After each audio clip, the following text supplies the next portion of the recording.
Ryan and I are here with a preview of Requiem, Downfall of Magic from Ludus Magnus.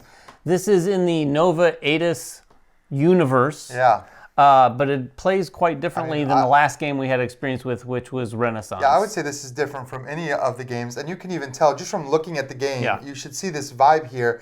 It's much more zoomed out. We're not looking at individual squares or any kind of tactical combat. We're actually looking at a map, and a lot of this game is focused on exploration. Yes, of course, there is still fighting. You're going to be still rolling some dice, doing some damage, some of the stuff that you're familiar with their other games. But this is much more narrative-driven and focused on the theme of adventure and exploration as you're kind of moving around this board. Now, I do want to say there might be some minor spoilers, but we're not going to show anything that would ruin the story for you because all we've even been given is part of Chapter 1. Yeah, literally just the first session, effectively. And you'll see as we talk about this game that the way that you move around this board, a lot of the tiles are random. A lot of the things that you encounter, the ways that you interact with things, and the decisions you make will even lead you into a different setup than what we have here. So you're going to be getting your own different experience every time you play the game, basically. Yeah, and this game might promise even more in different mechanisms that come throughout that we don't even know about yet. But like Ryan said, what we have set up here is the first one. This is kind of in progress. And what you see here with the tiles is represented here with this storybook, which is going to effectively be the chapter that you're playing. This is the first scenario. It shows this really incredible illustration of how to set this up. And then there's going to be an epilogue in the back. Don't look at that before it's time. But depending on your success level, you're going to look at maybe some different pages to see how things shake out. And this book right here, the discovery book is almost like your narrative. So the game plays through a series of different chapters, like David said. They could be exploration chapters like we have featured here. They could be boss battle chapters where you're fighting against Nemesis. Yeah. But the way that you're going to kind of move through those chapters is dictated by both this discovery book and this stack of discovery cards here. As you're going through the game, and we'll talk about more about this, but as you're kind of going through, a lot of the things you do are going to present you with decisions, and they're going to tell you maybe to read particular passages in the book and then make decisions which might go to a different discovery card. You might be drawing a card or a different card based on what you want to do. Sometimes there's dice rolls that kind of determine your direction, but ultimately you're going to be forging your own path and creating your own narrative that could lead in that epilogue to multiple different endings based on how you get there. Yeah, and it has to be stressed. This is a highly narrative game. Yeah. Now, there is some narrative in things like Nova Aeta's Renaissance, but this one leans into that far more. This is a far less granular game, I would say, than Renaissance. But you're going to be moving on these tiles, taking a number of different actions. It's got this interesting system we'll talk about in a second to move onto these tiles, explore these tiles, and in this chapter, it dictates what kind of cards we'll be interacting with depending on the tiles. But again, that's going to change from chapter to chapter. They have a nice little system set up here as the game progresses of how you might interact with those. It might be a little different. And you're going to even have different chapter cards here for what you're going to be interacting with. These things will be things like enemies. There'll be some of the things that you're trying to look for. In this case, we're trying to find the tracks of someone who's been missing.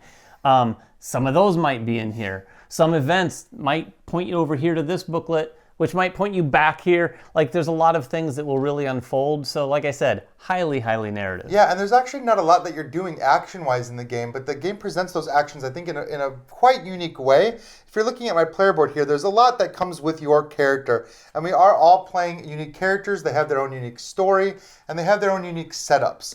And part of that setup is going to be a level card. You start at level 1, and as you play through the campaign, you're going to progress as you complete these different chapters. This dictates a few things. You're starting health, you're starting focus, which is like stamina, what items you start the game with, but then also what exploration tokens you start with. And there are a number of different types of exploration tokens, and as you see, they get slotted into these little dual layer spots on your player board, and as you level up, you might get access to more of these.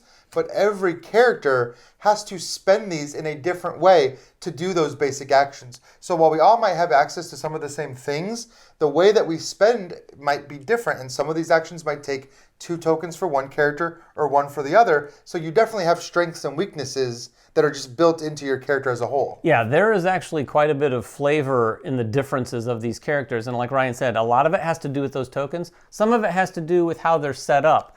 So for instance, this character, I can use these tokens or these icons to do the walk, explore, run, and fight action. There's another character, this one here that I also controlled. It didn't even have the walk action. Yeah. And as you can see, all of the icons are completely different. Now, she only had 3 of those icons, but she only had 3, whereas most of the other characters have 4 of those tokens to flip and do their actions. So, not really a one-trick pony, but she was all about fighting, for sure. For sure. Like each of these characters is a class, and there's a lot of different classes you can choose from that kind of inform what they're going to do. And they also have, of course, unique powers that are printed on them, some unique actions that only they have, and then a unique deck of skill cards that you're going to gain access to as you level up that kind of build into the theme of your character. For example, my character, as he levels up, gets access to these dog companions. Yeah. I can choose skills to have these companions come on the board that are my dogs. Other characters might have skills that make them better in combat or healing or doing some of the various explore things or the actions that you have to take during the game. And then, of course, you've got characters whose primary focus is to fight. Enemies in this game, it's a little different than some of the other games. Yeah. Their primary focus in the game is just to stop you from exploring.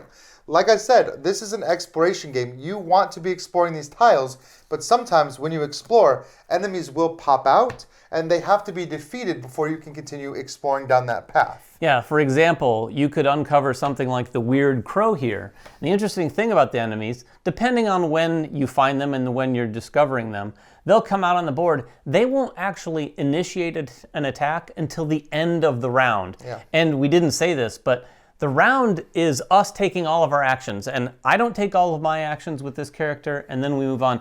We can do that in any manner we see fit. So, side note, great for a solo player, because I think when a solo player is playing with 4 characters, sure, it's more fun to kind of like bounce around a lot and solve that puzzle as opposed to, okay, I'm doing this guy and now they're done and now I'm going over here. It makes the puzzle solving very interesting. But back to the enemy, it's going to have a few stats here relating to its health, the damage that will do when it does attack. Some of them will have specific abilities, and a lot of them will have some keywords at the bottom that will affect, it might say lethal. It might say, what was the other one that didn't let me leave? Sadistic. Sadistic, yeah, traps you on the tile. So you're going to want to look at a lot of those things. But other than looking up some of those definitions, all of this is a very streamlined process compared to combat in a more tactical game.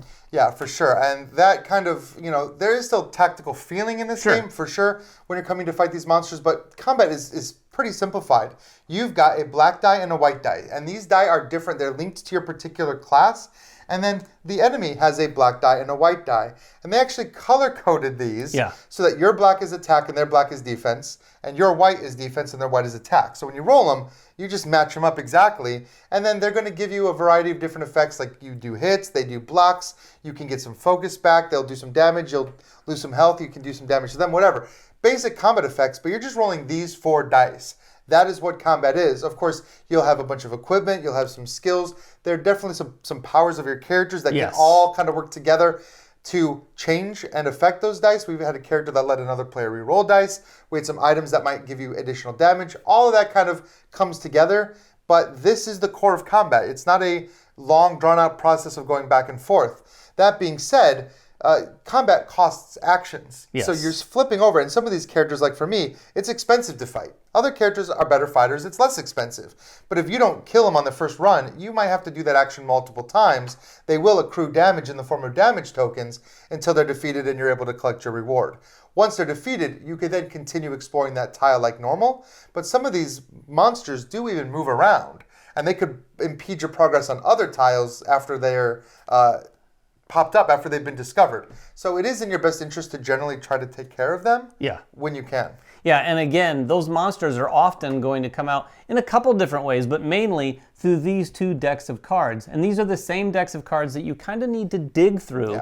At least for this scenario anyway. This chapter had us exploring out here, which meant basically exploring each tile up to 2 times, looking into each of these, trying to dig down and find those tracks, or at least find something that would point us over here to maybe find some tracks, which was the overall objective of the scenario. Yeah, you can explore. Every tile can be explored twice, and that's denoted by these little tokens that you see spread out across the board. If a token is on the one side, it means it's been explored once.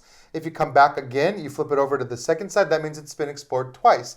And the way that you're going to know what this means is by the chapter. It actually tells you.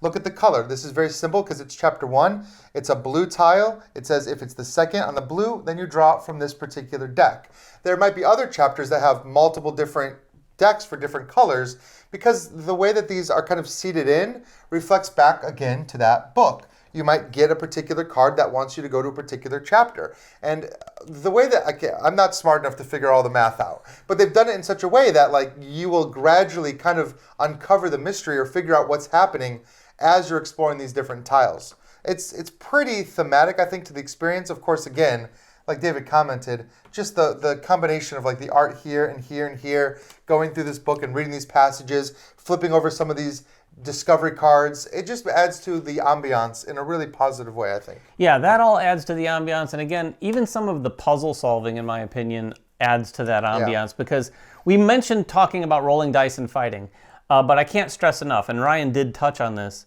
you're not just rolling dice, you really want to look around the board and see what's the best way we can go about this fight. Because you might have a character who can just walk in and instead of fighting, they can do something else where they're flipping. In fact, she could flip attack. 2 moon tokens, and she has 3 of those, so she has 2s left. She can come in there, flip 2 of them, and do a sneak attack, and her sneak attack might take out the enemy without rolling any dice. You might be able to enhance a lot, not just the dice, but you might be able to enhance some other things with some of your items that you've picked up. I had a smoke bomb that let me do a sneak attack as well.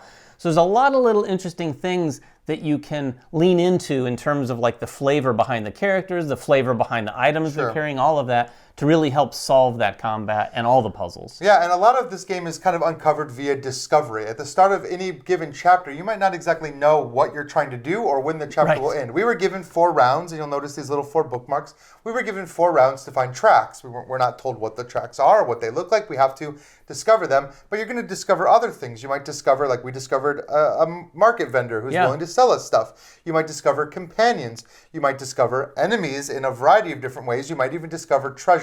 So there's a lot of different things besides just the narrative, which you can uncover the main narrative. But of course, like any of their games, the deeper you go, you start to see, some of the side plots that are going on and learn a little bit more of the world and things like that. So the more you explore, the more of the feeling of the game you're going to get. But you're really just trying to do what the objective of the book is, or at least try to figure out what that objective means in the game world. Yeah, and a lot of those things, like we said, will pop up, but the flavor really comes in, and not just the flavor, but some of the tension will come in when it points you over here, and you're going from chapter, or not chapter to chapter, but like entry to entry in that book, where you look at something and it says, oh, there's some movement over in a bush. What do you want to do? It gives you a couple options.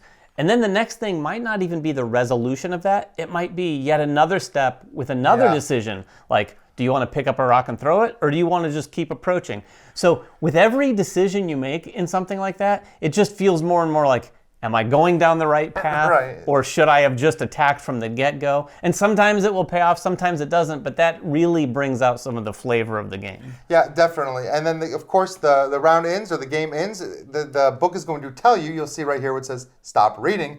It tells you what the end of the game looks like, but once everybody's done with their actions, that's the end of the round. There's a variety of things that happen. You kind of go through an upkeep phase. Enemies that are on tiles with you might attack you. You'll get to refresh your tokens. You'll get to refresh cards. And then there might be some rules and effects that trigger from the book as well as you kind of remove these time tokens. I should say, we got 4 time tokens for our first chapter, but that might not always be the case. No, it might be very different.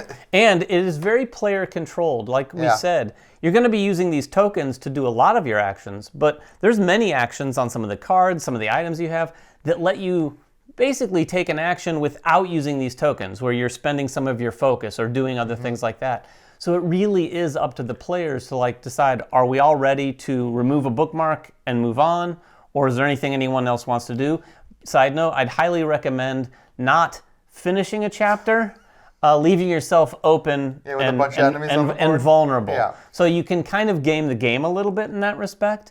It's part of the strategy, I think, of planning out your turn. Yeah. It is part of the strategy, or you could lean into the role playing and say, no, this guy, I'm going to play this reckless. I'm going to go ahead and explore this and see what's there. Yeah, so that is kind of an example of what this adventure chapter looks like. We don't have the Nemesis chapters, but this will culminate. You'll play a number of chapters, and eventually you'll reach a boss battle, which plays, again, very similar to this. It's never going to be that super zoomed in, Black Wars tactical experience, but it is a little bit more combat focused when you're fighting a Nemesis. They have their own deck. Instead of the exploration cards, you have a deck of tactics cards that will be revealed, and you'll have to battle out the boss. Those are a little bit more self-explanatory as far as beat the Nemesis. That's the goal. Right. But these chapters are a little bit more freeform as far as what you're even trying to do, and it leads to a lot of variability, I think, between the two types of game modes. Yeah, my guess is that you're going to have some chapters like this that probably end on a cliffhanger, where everyone knows, the next chapter is going to be a fight.